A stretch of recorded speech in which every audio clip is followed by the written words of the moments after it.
June 4th, 1943, Railroad Street, Mexia, Texas.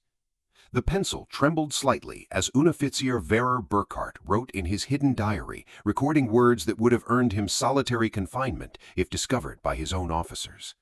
The Americans must be lying to us. No nation could possess such abundance while fighting a war on two fronts. Through the train window, he had just witnessed something that contradicted 3 years of Nazi propaganda. Electric lights blazed from every farmhouse, every street corner, every shop window, an endless constellation of electricity stretching across the Texas plains at 10 at night. In Germany, blackout regulations had plunged the Reich into darkness since 1940. Even before the war, rural electrification reached barely 20% of German farms.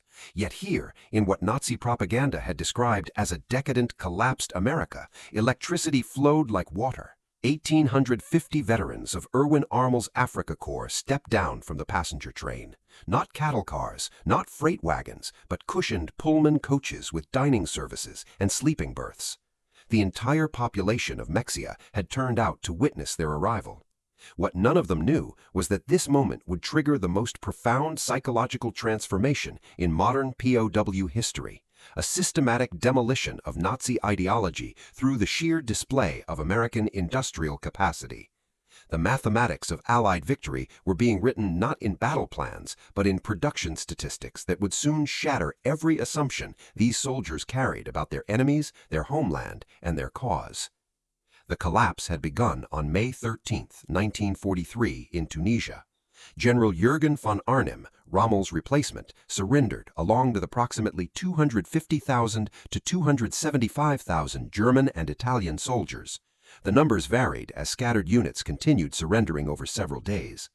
The Wehrmacht's most experienced desert fighters, men who had driven the British back to Egypt, who had earned the grudging respect of Montgomery himself, were suddenly prisoners.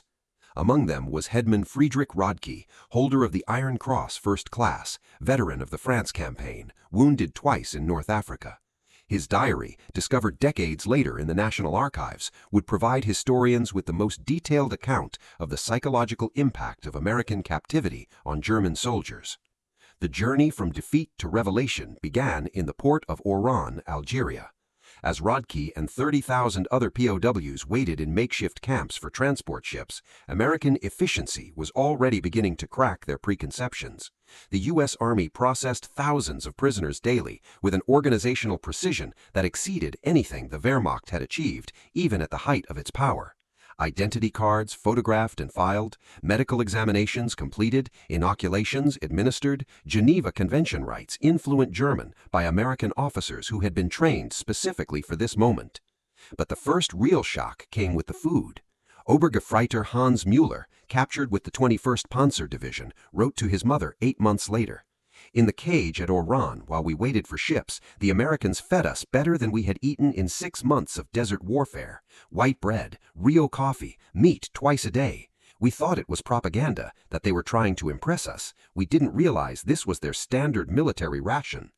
The Liberty ships that would carry them across the Atlantic, themselves monuments to American industrial capacity.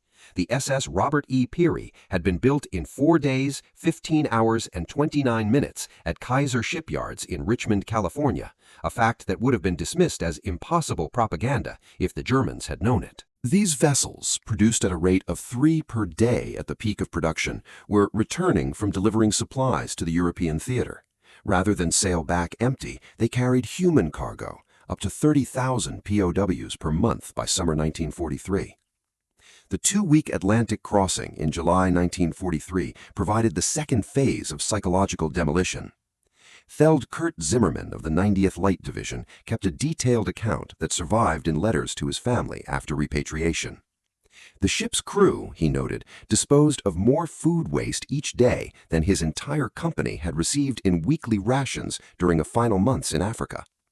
The American sailors threw away half-eaten steaks, whole loaves of bread, gallons of milk that had sat too long, Zimmermann wrote. They did this openly, without thought, not to mock us, but because to them this waste meant nothing. Their supply was limitless.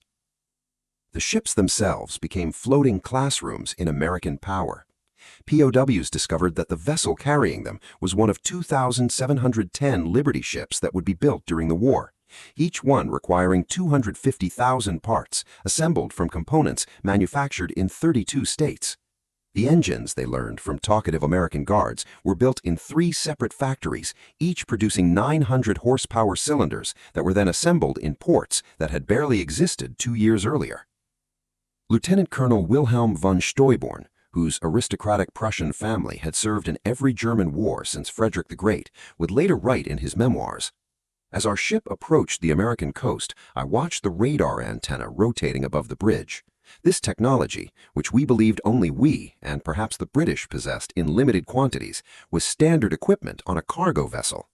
It was then I first suspected that Germany had already lost the war." August 2, 1943, Norfolk Naval Base, Virginia. The first sight of America shattered the last remnants of Nazi propaganda about American industrial weakness. The Norfolk base sprawled across 4,300 acres, its docks stretching for miles, its cranes loading and unloading dozens of ships simultaneously. In a single day, this one port handled more tonnage than the entire German port of Hamburg managed in a week. Geberheit Johann Weber, a factory worker from the Ruhr before his conscription, counted 47 cargo ships in various stages of loading or unloading. Each crane, he noted in his secret diary, lifted loads that would have required a dozen men and horses in Germany. They moved with electric power, smoothly, continuously, without the coal smoke that choked our industrial cities. The prisoners were formed into columns for the march to the waiting trains. Along the route, they passed parking lots filled with civilian automobiles, hundreds of them belonging to dock workers. In Germany, private automobile ownership remained a privilege of the wealthy and the party elite. The Volkswagen, promised to the German people since 1934, remained a propaganda dream, with fewer than 1,000 ever delivered to civilians. Here, ordinary laborers drove to work in their own cars. But nothing prepared them for the trains themselves, not boxcars, not the 40-and-8 wagons, 40 men or 8 horses that had carried German troops across Europe, but full passenger coaches, Pullman cars with padded seats that converted to sleeping berths, dining cars with white tablecloths and silver cutlery, observation cars with panoramic windows. Heinzmann Radke wrote, "We boarded like tourists, not prisoners. The American guards seemed almost embarrassed by the comfort. One sergeant apologized that the air conditioning wasn't working properly in our car. Air conditioning, in August. We had believed such luxury existed only in Hitler's personal train." The 3-day train journey from Norfolk to the camps of Texas and Oklahoma would prove more destructive to Nazi ideology than any military defeat. As the trains rolled through Virginia, the prisoners pressed their faces against windows, witnessing an America that couldn't exist according to everything they had been told. Every small town blazed with illumination.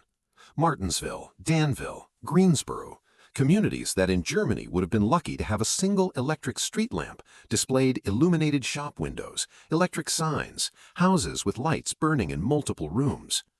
The trains passed factories running night shifts, their windows glowing, parking lots full even at midnight.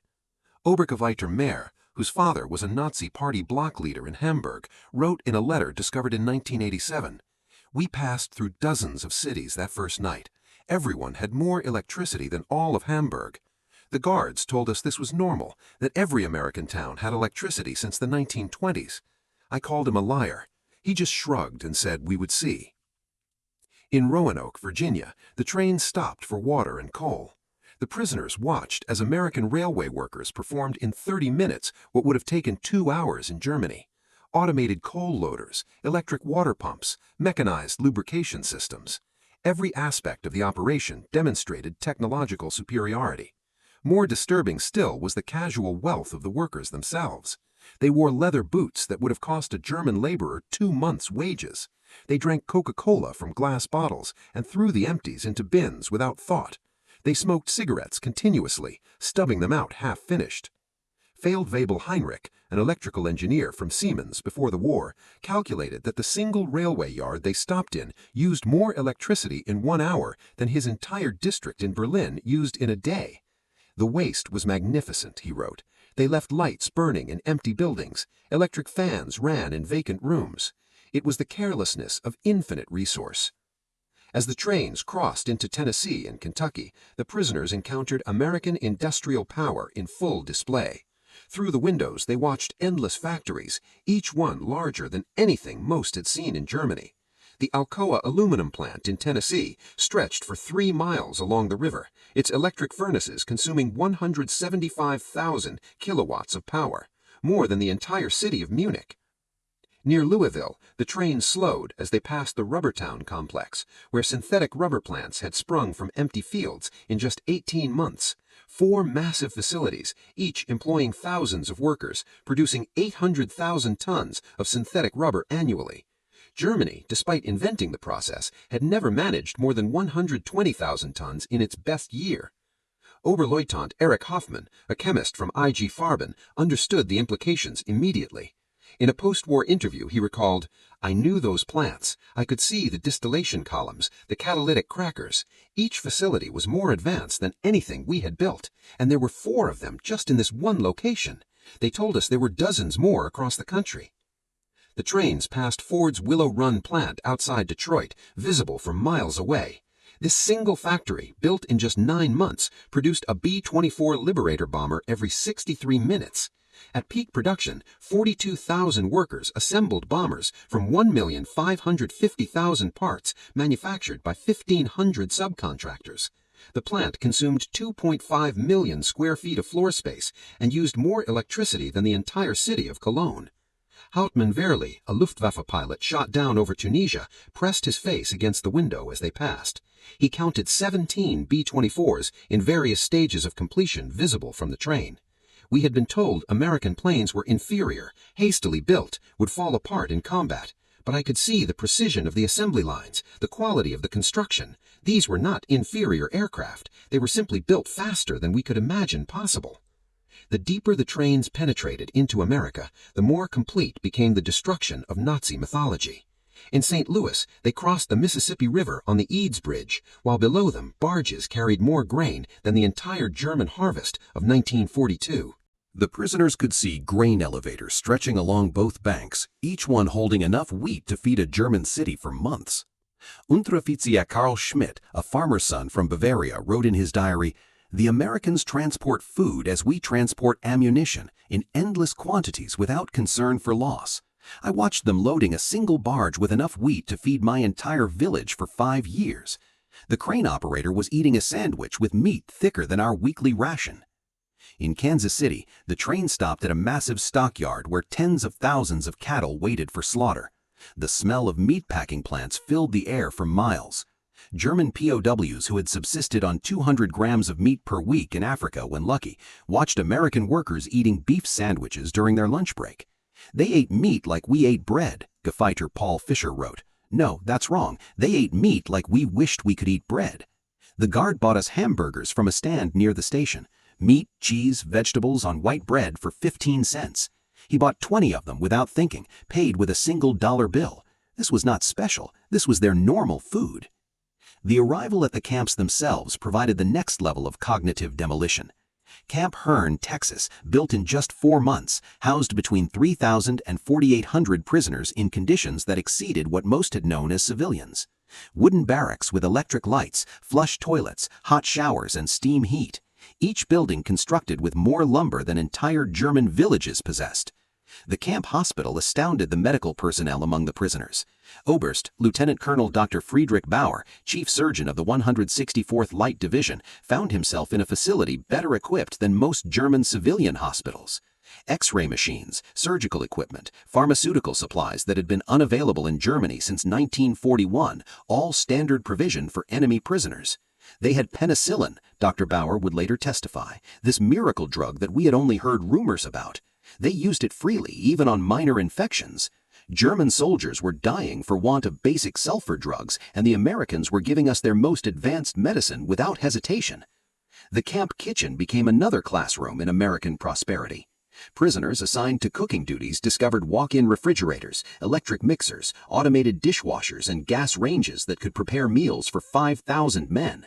The daily ration included fresh milk, eggs, meat, vegetables, and white bread, quantities that German civilians hadn't seen since 1939. Feldwebel Otto Krebs, a former hotel chef from Munich, wrote, Today we threw away more food than my family has seen in 3 years. Not spoiled food, simply excess. The American regulations require we prepare 10% more than needed to ensure every prisoner receives full rations. The surplus is discarded. I wept as I threw perfectly good bread into the garbage. By September 1943, the labor shortage in American agriculture led to the employment of POWs in fields and factories across the country. This decision, driven by necessity, would prove more destructive to Nazi ideology than any propaganda program could have achieved. Groups of prisoners were trucked daily to work sites, traveling through the American heartland without blindfolds or restricted routes.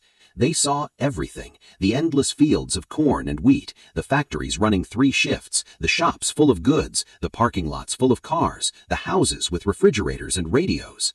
At a cotton gin outside Houston, Unteroffizier Herbert Lang watched a single machine process more cotton in 1 hour than his entire village could have handled in a month using traditional methods.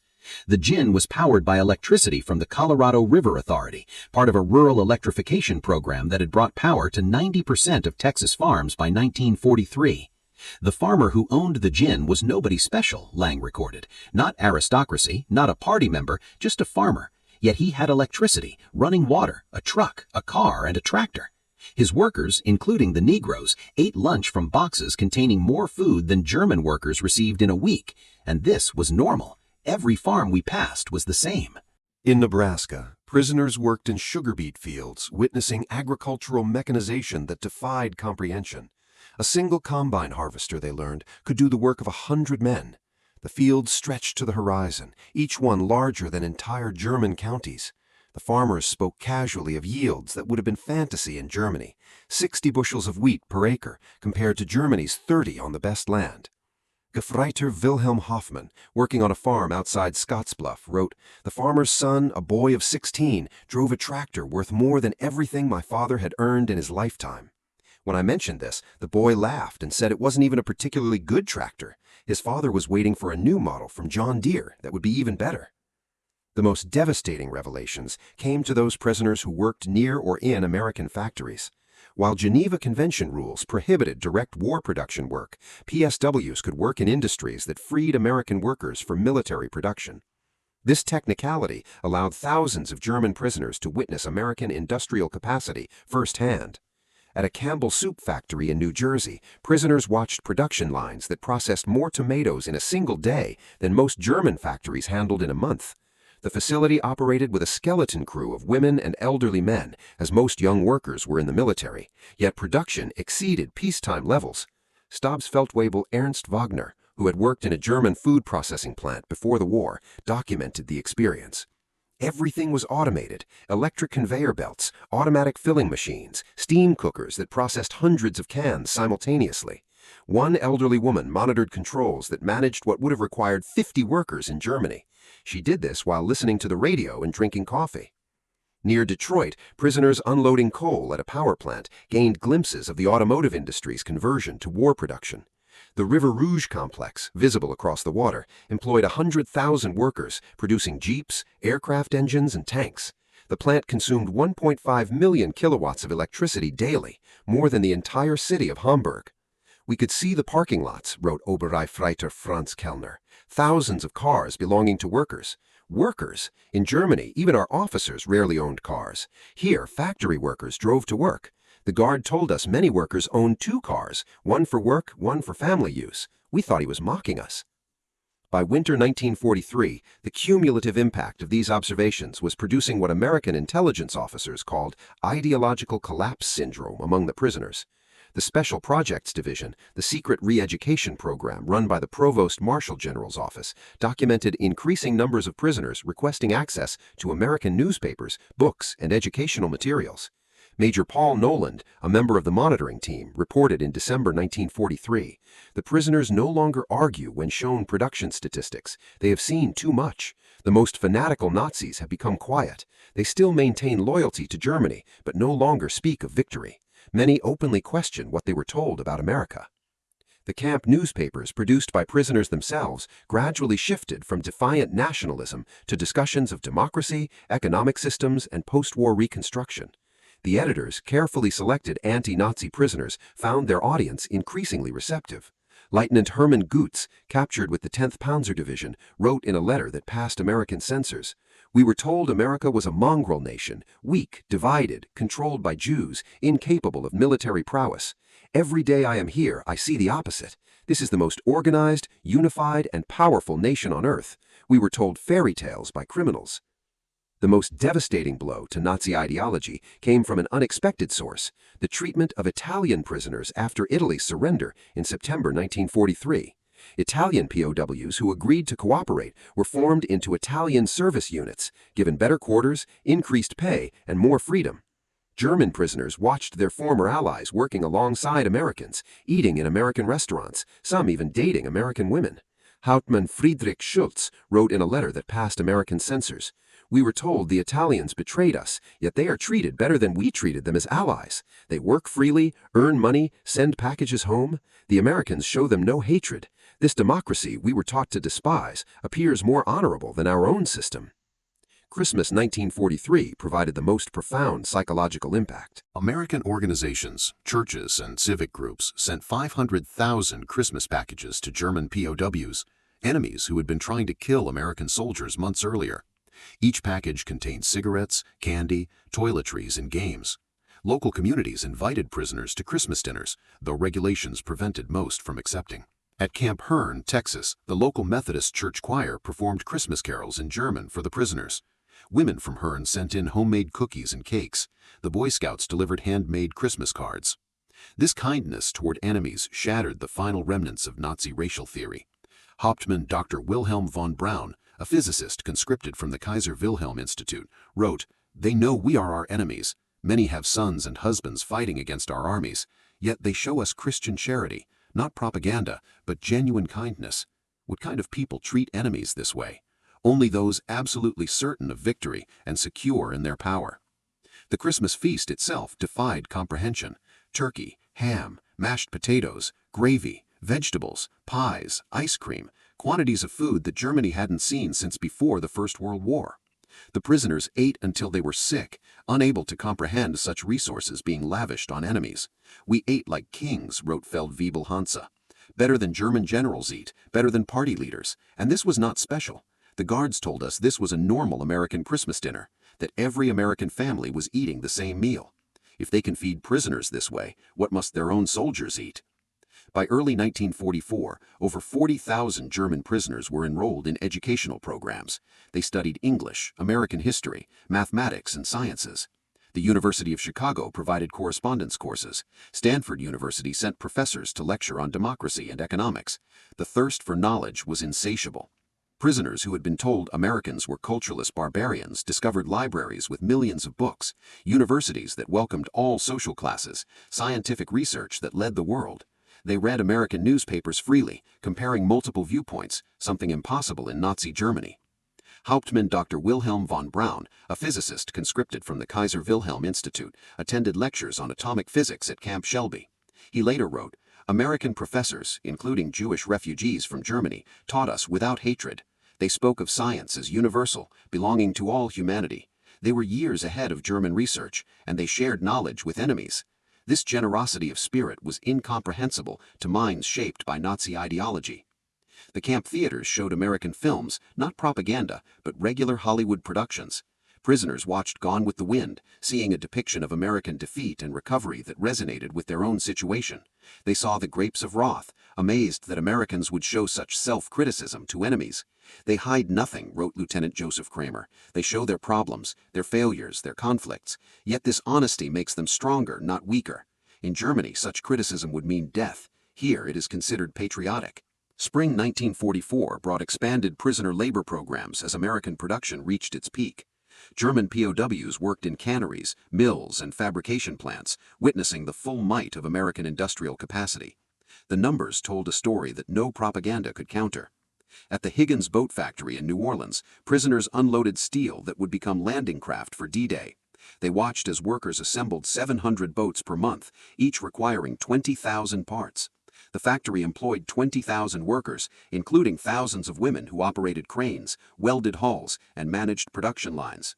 Stabsfeldwebel Kurt Zimmermann wrote, "Women doing men's work. Negroes operating complex machinery, teenagers running drilling equipment. Everything we were told was impossible in a democracy. Yet production never stopped. 3 shifts, 24 hours, 7 days a week. They produced more boats in a month than our entire Navy built in a year. At Republic Steel in Ohio, prisoners witnessed the production of 10,000 tons of steel daily. The blast furnaces ran continuously, fed by endless trains of iron ore from Minnesota and coal from Pennsylvania. The scale defied German comprehension. This single plant produced more steel than the entire Ruhr at its peak. "I worked at Krupp before the war," wrote Oberfeld-Weibull writer Paul Hartmann. "I thought I understood industrial production, but this was beyond imagination. They wasted more steel and spillage than we could produce with slave labor and double shifts." The summer 1944 harvest provided the final demolition of Nazi propaganda about American weakness. German prisoners worked across the Midwest, witnessing agricultural production that could feed the world. In Kansas, they watched wheat harvests where single farms produced more grain than entire German provinces. Combines moved across fields like ships across an ocean of gold, each one harvesting 100 acres per day. The grain elevators they filled could hold more wheat than Germany imported in an entire year. Unteroffizier Franz Weber, a farmer from East Prussia, wrote, "One American farmer with machinery does the work of 100 German farmers. They showed me aerial photographs of the wheat fields, thousands of square miles of grain. They could lose half their harvest and still have more than all of Europe combined." In California's Central Valley, prisoners picked fruit in orchards that stretched beyond the horizon. They watched as perfectly good fruit was discarded for minor blemishes, fruit that would have been treasured in Germany.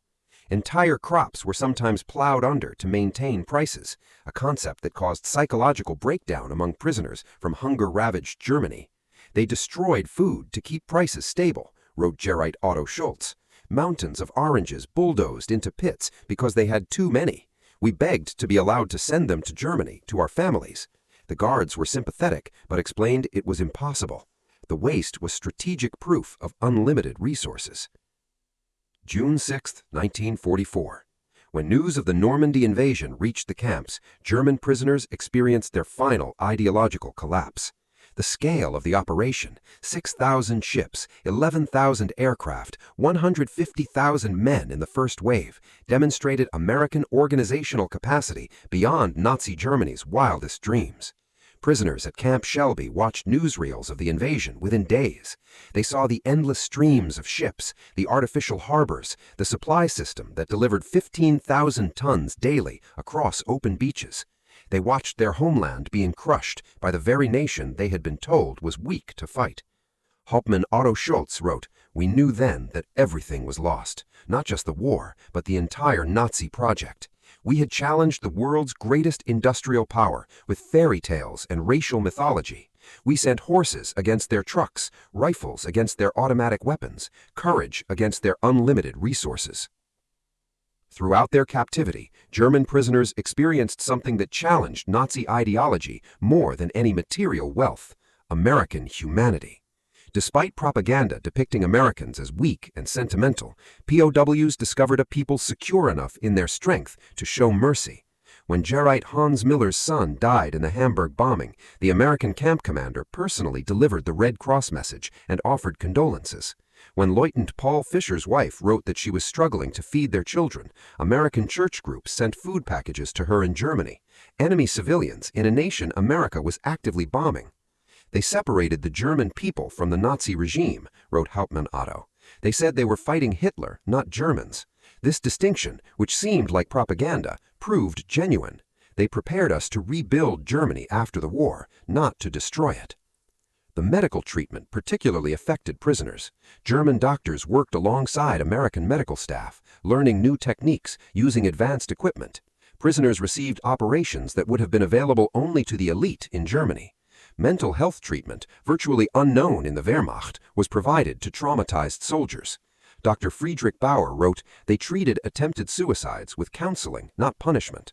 Prisoners with mental breakdowns received therapy, not beatings. This humanity toward enemies revealed a strength we never understood, the confidence of true power."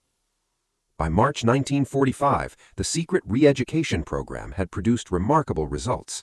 Over 25,000 prisoners had volunteered for democracy courses. The camp newspapers published articles about constitutional government, free markets, and civil rights. Discussion groups debated Germany's future after the war. The program's success exceeded all expectations.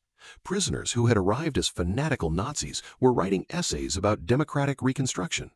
Officers who had sworn oaths to Hitler were planning how to implement American agricultural methods in post-war Germany. "We became missionaries for democracy," admitted Oberleutnant Hermann Göring, no relation to the Reich Marshal, in a 1975 interview. "Not through coercion or propaganda, but through observation. We saw it work. We saw ordinary people living better than German aristocracy. We wanted that for Germany." The transformation was so complete that American authorities worried about prisoners being too enthusiastic about American ways. Some requested to stay in America after the war. Others married American women they met through prisoner correspondence programs. Thousands would eventually immigrate to America in the 1950s. April 1945 brought the final revelation. As American forces liberated concentration camps in Germany, the footage was shown to German POWs. Many refused to believe it initially, claiming it was propaganda, but the evidence was overwhelming. Testimony from American soldiers, photographs, newsreels, and eventually letters from Germany confirming the horror. The psychological impact was devastating. Men who had maintained some pride in German honor despite military defeat now faced the complete moral collapse of their nation. Everything they had fought for was not just defeated, but evil. Headman Walter Schmidt wrote the most eloquent summary. "We thought we were warriors for a great cause. We discovered we were tools of criminals. We believed we were bringing civilization to inferior peoples. We found that we were the barbarians. The Americans we called weak and decadent showed us what civilization actually meant." As the war ended in May 1945, German POWs faced repatriation with mixed emotions. They had witnessed an America that contradicted everything they had believed. They had eaten better as prisoners than as soldiers. They had been treated with more dignity by enemies than by their own government. The last months of captivity were spent preparing for return to a destroyed Germany. American authorities provided vocational training, agricultural education, and political instruction. Prisoners learned about the Marshall Plan before it was announced, understanding that America would rebuild rather than punish Germany. "They prepared us to rebuild our country," wrote Oberleutnant Friedrich von Tauben. "They gave us skills, knowledge, hope. They transformed defeated soldiers into future citizens." This generosity from victors was incomprehensible to minds shaped by Nazi vindictiveness. Between 1945 and 1946, 371,638 German POWs were repatriated from American camps. They returned to a Germany divided, destroyed, and destitute. But they brought with them something precious: knowledge of how a democratic industrial society functioned.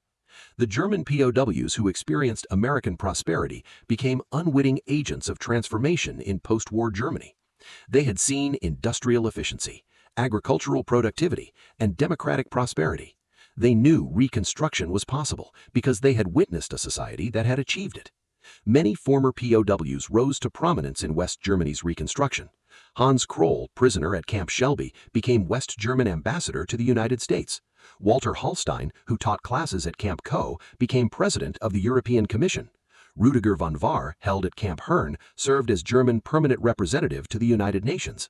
Edward Ackermann, prisoner at Fort Robinson, became a leader in German agricultural reform. They brought American methods to German industry, American efficiency to German agriculture, and American democratic ideals to German politics. The economic miracle of the 1950s was built partly on knowledge gained in American prison camps. "We learned that prosperity came from freedom, not conquest," Hans Kroll wrote in his memoirs. "We saw that democracy created wealth, that diversity brought strength, that treating workers well increased production. These lessons learned as prisoners shaped the new Germany." Historians have called the German POW experience in America one of the most successful re-education programs in history. Without coercion, without propaganda in the traditional sense, American industrial might and democracy converted hardened Nazis into future democratic citizens. The program succeeded because it relied not on words, but on observation. Prisoners saw American society functioning at peak efficiency while treating enemies with dignity. They witnessed industrial capacity that made German production look primitive. They experienced a standard of living that exposed Nazi promises as fantasies. Dr. Arnold Kramer, the leading historian of German POWs in America, concluded, America won the propaganda war not through clever messages, but from sheer reality. Every full meal, every electric light, every working toilet was an argument against Nazism. The POWs were converted by prosperity. The statistics support this assessment. Of the 371,638 German POWs held in America, fewer than 1% attempted escape, with only 2,222 total attempts recorded. Post-war surveys showed that 95% rated their treatment as good or excellent. Most remarkably, thousands maintained correspondence with American families for decades after the war. In 1985, on the 40th anniversary of the war's end, surviving German POWs held a reunion in Austin, Texas. Over 500 former prisoners returned to America, many bringing their families to show them where their transformation had begun. Former Oberleutnant Hans Vera, who had been held at Fort Robinson, Nebraska, and later returned to become a physician in Georgetown, Maine, spoke at the reunion. Life in the camps was a vast improvement for many of us who had grown up in cold water flats in Germany. We discovered running water, central heating, and abundant food. But more than that, we discovered dignity. Former Stabsfeldwebel Kurt Mayer, who had worked on farms in Iowa, added, "The farmers treated us not as enemies, but as young men far from home. They shared their meals, their knowledge, sometimes their homes. This humanity from people whose sons were fighting against us. This changed us forever." At the 1985 reunion dinner, former Oberleutnant Hermann Gutz, then 78 years old, delivered the keynote address that captured the essence of the transformation. "We came to America as enemies, as Nazis, as believers in a lie. We left as friends, as Democrats, as men who had seen the truth. America showed us that strength comes not from conquest, but from production, not from hatred, but from diversity, not from tyranny, but from freedom. We witnessed the arsenal of democracy at full production. We saw farmers who produced food for the world, workers who built the tools of victory, and citizens who treated enemies with dignity. We learned that America's true weapon was not its bombs or tanks, but its inexhaustible capacity for creation and its unshakable confidence."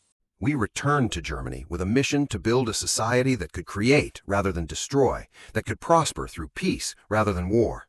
The Germany that rose from the ashes was built on lessons learned in American prison camps. We who came as conquerors left as students. To America, from your former enemies, now your friends, thank you for showing us the way. The auditorium erupted in standing ovation. Americans and Germans together, former enemies united in recognition of a transformation that had seemed impossible when those first trains rolled into Texas in June 1943.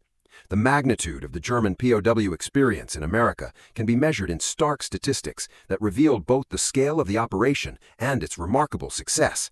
Camp infrastructure. Over 500 camps across 45 states, every state except Nevada, North Dakota, and Vermont. 175 main camps with 325 branch camps. Camps built to house from 250 to 12,000 prisoners each. Construction completed in average of 90 days per camp. Prisoner population, 371,683 German POWs, part of 425,871 total Axis POWs. Peak population in May 1945. Average of 20,000 new arrivals monthly in 1943, 30,000 monthly after D-Day, 60,000 monthly in final months of war. Labor contribution, 14 million man-days of agricultural labor, 100 million board feet of lumber processed, $230 million in labor value, 1940s 80 cents daily wage per prisoner. Prisoners filled critical labor shortages in 46 states. Escape statistics, only 2,222 escape attempts from over 371,000 prisoners, 0.6%. 0 successful permanent escapes. 0 American civilians harmed by escaped POWs. Educational programs, 40,000 plus enrolled in educational courses, 135 camp newspapers published, 30,000 taking English classes, 15,000 in vocational training, university correspondence courses for 8,000. Post-war immigration, Approximately 5,000 former POWs immigrated to U.S. after war. 12,000 plus maintained correspondence with American families. Average correspondence duration 31 years. Many returned as tourists or business partners. Treatment assessment. 95% rated treatment as good or excellent. 74% believed captivity positively changed their worldview. 61% expressed interest in learning about democracy. Less than 10% maintained strong Nazi beliefs by 1945. The German POWs who experienced American industrial might didn't just witness history, they were transformed by it. Their captivity became education, their defeat became enlightenment, and their imprisonment became liberation from the ideological chains of Nazism. In the end, America's greatest victory was not on the battlefield, but in the prison camps, where overwhelming evidence of democratic prosperity accomplished what armies could not: the complete transformation of enemy minds. The POWs had arrived believing in German superiority and American weakness. They left knowing the truth. American industrial might was not just overwhelming, it was incomprehensible to minds shaped by scarcity and tyranny.